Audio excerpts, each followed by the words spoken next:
Hey, what's going on there, guys? I'm back here today with another booster box opening for you. So today we have yet another booster box of M14 that we're going to be opening on up. This is the third full booster box of M14 that I'm opening up on the channel. If you guys want to see the first two that I opened, there's a playlist down in the description where I have all the previous booster boxes that I've opened up in the past, so you guys can check that out if you're interested. We're going to take a look at this box. We're going to take a look at the rares, the mythics, and the foils that we get out of here, and any other noteworthy uncommons that we pass along the way. But if you guys want to purchase a booster box of M14 or any other M14 products, you guys can find them on abugames.com. There's a link down below where you guys can check out their site and their M14 products. So we're going to open this on up. Already started into it a little bit, just to save some time. Alright. We have our flyer here. Move the box off to the side and get cracking.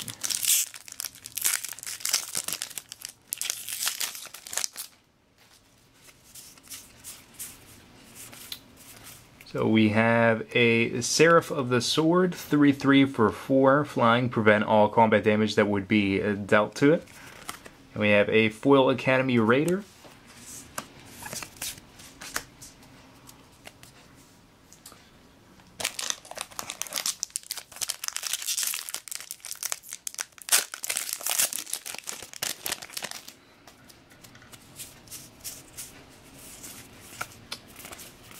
See, we have a Chandra's Phoenix, 2/2 for 3, flying, haste, and whenever an opponent is dealt damage by a red instant or sorcery you control or a red planeswalker you control, return it from your graveyard to your hands. So, pretty cool card for red heavy decks, anything that's trying to be like real aggressive. Chandra's Phoenix is definitely a nice creature to include in your deck.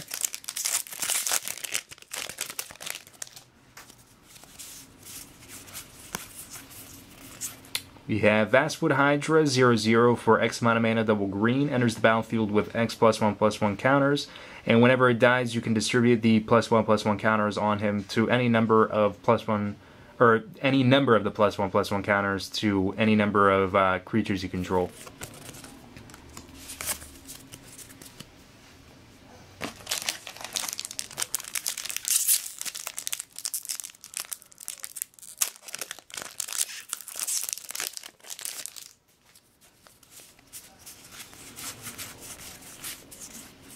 We have a Young Pyromancer, which is pretty cool. We have a Zathard Necromancer, so 2/2 for 3. Whenever he or another human creature you control dies, put a 2/2 black zombie tapped on the battlefield. Cool for decks like Aristocrats that will go ahead and sack their creatures to get some gain out of it, like keeping Falkenroth Aristocrat around.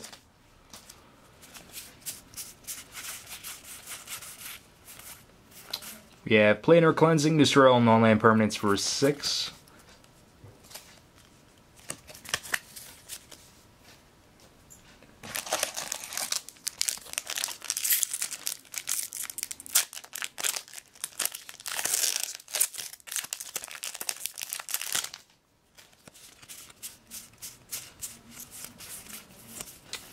We have a Mutavault, which is awesome. It's definitely one of the chase rares out of this set. Taps for 1 generic mana to our mana pool, and for 1 mana becomes a 2/2 creature with all creature types until the end of the turn. It's still a land. So if you're playing anything tribal, Mutavault is a nice card to include in your deck, especially if you have any effects like all humans get +1/+1, or all merfolks get +1/+1, or multiples of that. Or even Slivers. Slivers are fun to play with Mutavault in your deck. And we have Wild Ricochet, 4 mana. You may choose new targets for target instant or sorcery spell, then copy that spell and you can choose new targets for that copy. Cool as a sideboard tech for like red deck variants where you can start copying up things that your opponent's trying to do and totally screw up what they're trying to do with either removal or gaining life or drawing cards.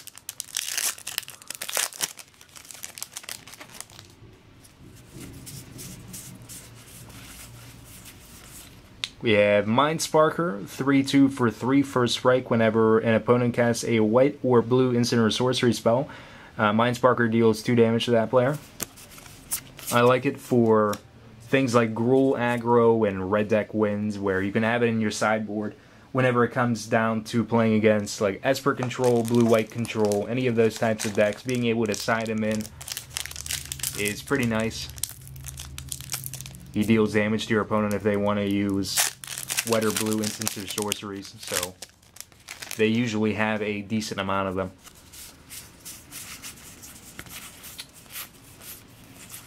We have Path of Bravery, 3 mana enchantment.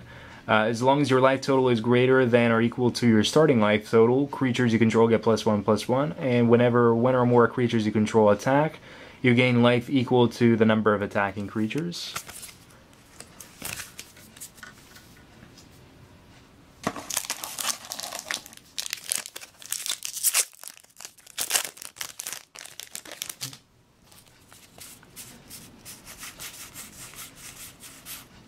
Alright, so we have Colonian Tusker, it's another good uncommon, and we have a Doomblade, which is another good uncommon. We have Haunted Plate Mail as our rare. 4 mana equipment. Equipped creature gets +4/+4, equips for 4, and if you control no other creatures for 0 mana, he becomes a 4/4 spirit artifact creature that's no longer an equipment. So that's pretty cool. And what was our token? It was an elemental. I'm just kind of curious about that. It looked unusual for a second.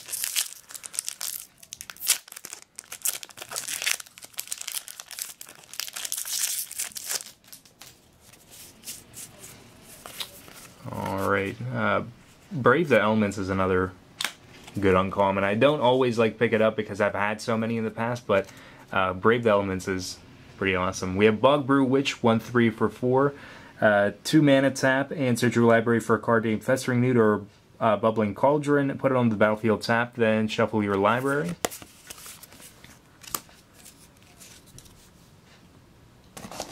And then the last pack out of the first column here.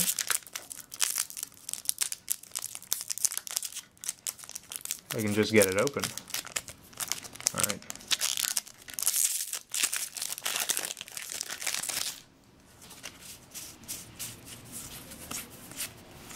We have Ratchet Bomb, so 2 mana tap, put a charge counter on Ratchet Bomb, 2 mana and sack Ratchet Bomb, destroy each non-land permanent with converted mana cost equal to the number of charge counters on it.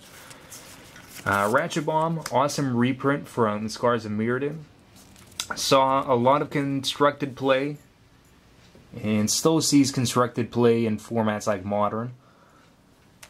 And definitely has the potential of seeing more standard play as well.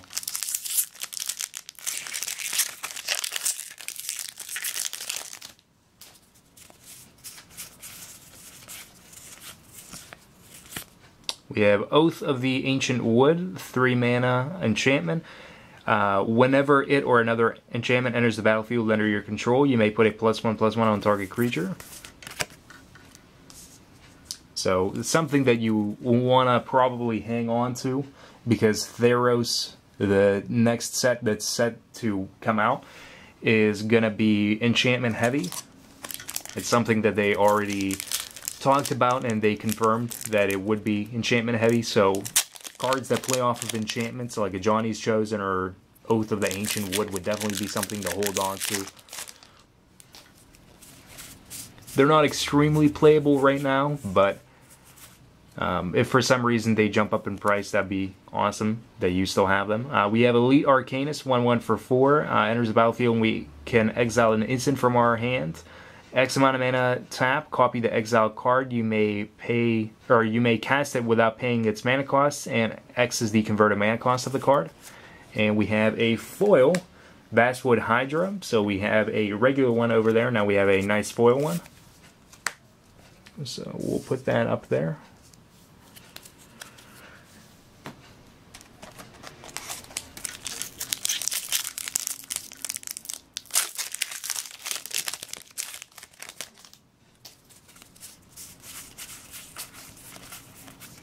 And we have Pyromancer's Gauntlet. So, a 5 mana artifact. Whenever a red or instant sorcery spell you control, or a red planeswalker you control, would deal damage to a permanent or player, it deals that much damage plus 2 to that permanent or player instead. So at 5 mana it's a little bit steep of a cost, but playing it in formats like EDH wouldn't be bad. Especially if you have like a lot of deal damage spells. We have Gale Rider Sliver, 1/1 for 1 blue, and Sliver creatures you control have flying.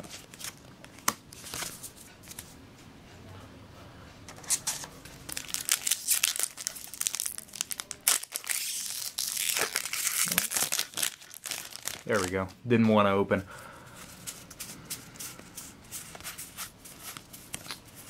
We have Liliana's Reaver, 4/3 for 4 Death Touch, and whenever it deals combat damage to a player, that player discards a card, and you put a 2/2 black zombie on the battlefield tapped under your control.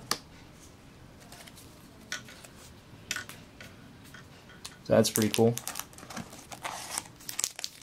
They also discard a card. I don't know if I'm not sure if I just mentioned that or not.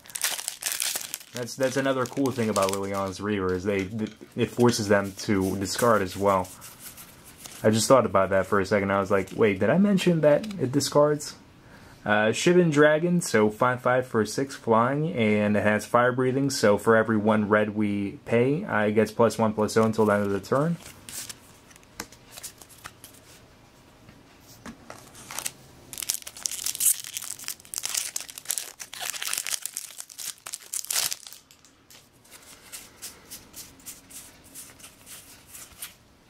We have Guardian of the Ages, 7/7 for 7 Defender, and whenever a creature attacks you or a planeswalker you control, if Guardian of the Ages has Defender, it loses Defender and gains Trample.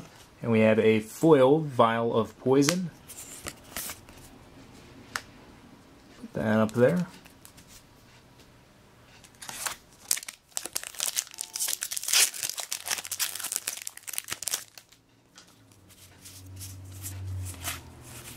We have another Doomblade here, another Brave the Elements, and our rare is a Thorncaster Sliver, 2/2 for 5. Whenever Sliver creatures you control attack, they're going to deal 1 damage to target creature or player. So that's pretty cool. Each of them has, whenever this creature attacks, it deals 1 damage to target creature or player. So it's kind of like Hell Rider, but it distributes it to all slivers. And it's a little bit smaller than Hell Rider was and a little bit more expensive to cast, but at the same time, it can be buffed by other slivers. You can get some power and toughness boosts.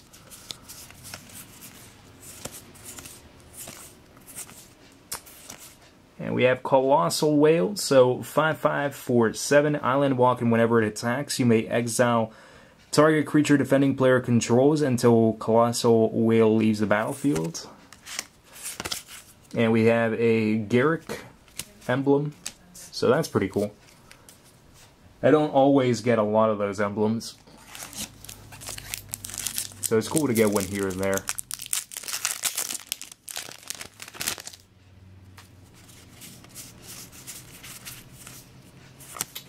And we have a Dark Prophecy, triple black enchantment, and whenever a creature you control dies, you may draw a card, or you draw a card and lose 1 life. There's no may. I always want to say may whenever I read this card. We have a foil Armored Cancrix. Let's keep this going and take a look at our next pack here. So this is the second to last pack in our second column.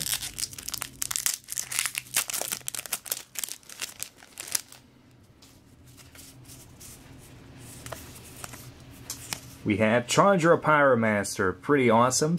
4 loyalty, 4 cost, +1 is going to deal 1 damage to target player, and 1 damage to up to 1 target creature that player controls. The creature can't block this turn. 0 mana is exile the top card of your library. You may play it this turn, of course, with casting all of its, or with paying all of its mana costs. And -7 is exile the top 10 cards of your library. Choose an instant or sorcery from them, and you copy it 3 times, and you cast the copies without paying their mana costs. So that's awesome. Challenger Pyromancer is pretty cool. And then our last pack out of the second call.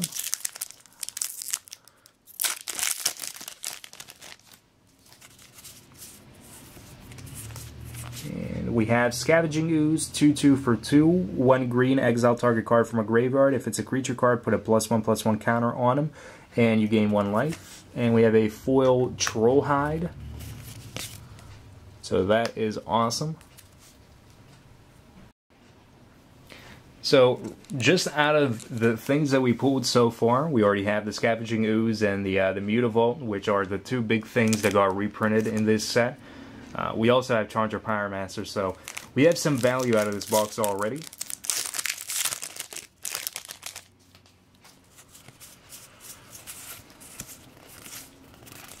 And we have a Witch Stalker, 3/3 for 3 hexproof. Whenever a opponent casts a blue or black spell during your turn, put a +1/+1 counter on him.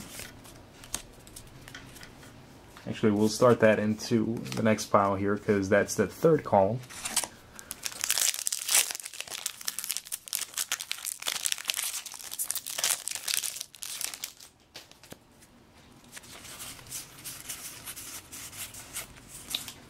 And we have a Windreader Sphinx, 3/7 for 7 flying, and whenever a creature with flying attacks, you may draw a card. And we have, what do we have? We have a Dragon token. Don't see a lot of those.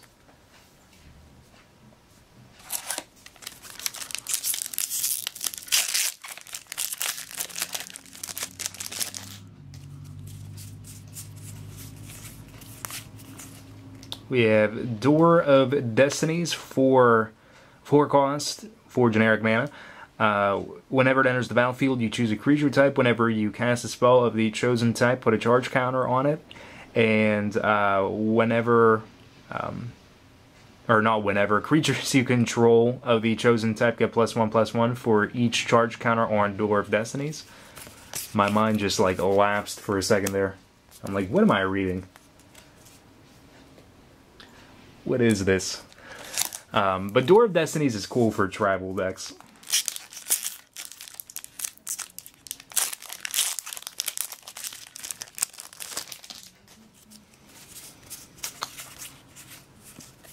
And we have Stronic Resonator. So 2 mana and 2 mana and tap. Copy target triggered ability you control. You may choose 2 targets for the copy.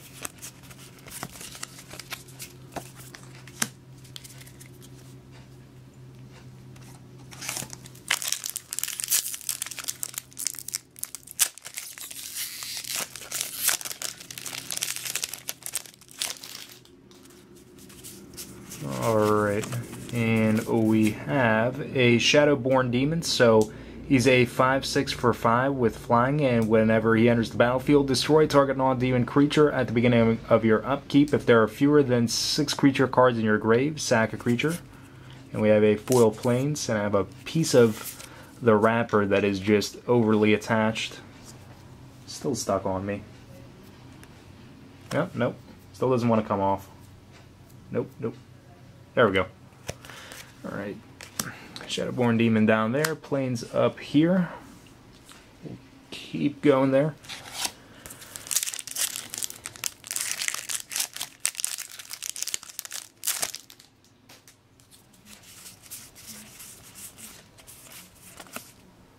Alright, so we have a Johnny's Chosen, 3/3 for 4. Whenever an enchantment enters the battlefield under your control, put a 2/2 white cat token on the battlefield.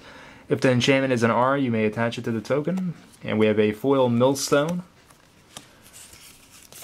It's kind of interesting because Millstone used to be a rare back in the day, and they just reprinted it as a uncommon. Had some cool new artwork though.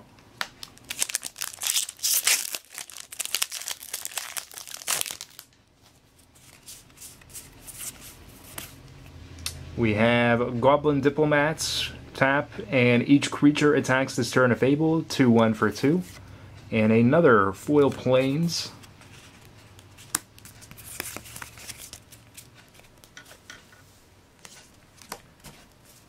So, they're at least different arts. It's not like the same exact planes over and over.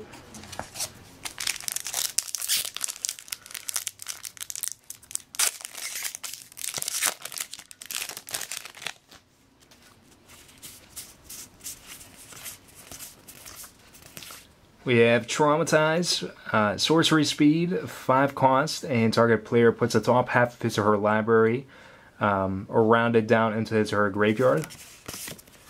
It's one of the first cards that I played around with Mill whenever I was first getting into Magic. It's probably like one of my favorite decks, being able to play Traumatize and Haunting Echoes.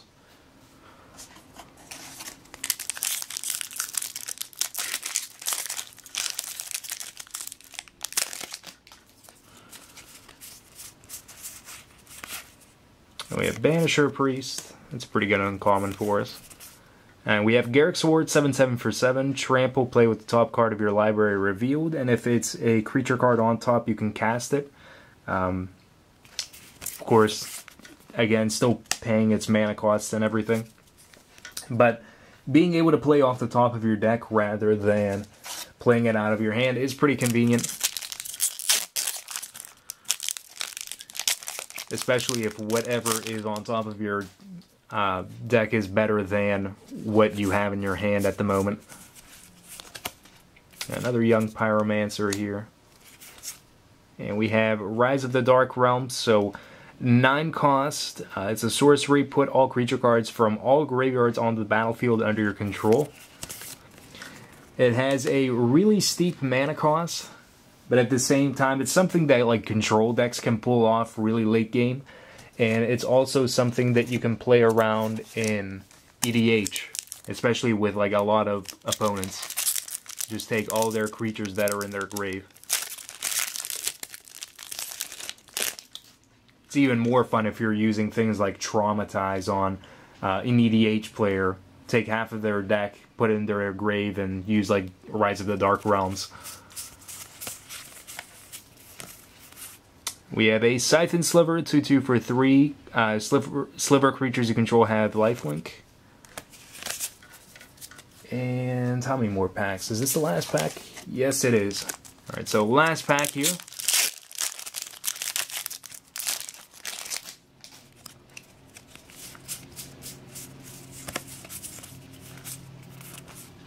And we have a Lifebane Zombie, so 3/1 for 3, Intimidate. And when it enters the battlefield, target opponent reveals his or her hand. You choose a green or white creature card from it and exile that card. So pretty awesome. So that is our box here. We definitely got some really cool stuff. We got like Chandra, Pyromaster, we got Scavenging Ooze, the Mutavault, we got Shadowborn Demon, Witch Stalker of course, and Chandra's Phoenix up there, Lifebane Zombie. So a lot of like really cool stuff out of this box, but let me know any experiences you guys had with cool booster box or booster pack openings and any cool rares that, or even foils that you might have pulled. Also, let me know what your favorite card is out of M14. So leave that all as comments down in the comments down below. I would probably have to say like my favorite card out of M14 is probably Scavenging Ooze. It's a really powerful card and it's impacting standard and modern alike. So it's probably one of my favorite ones out of here.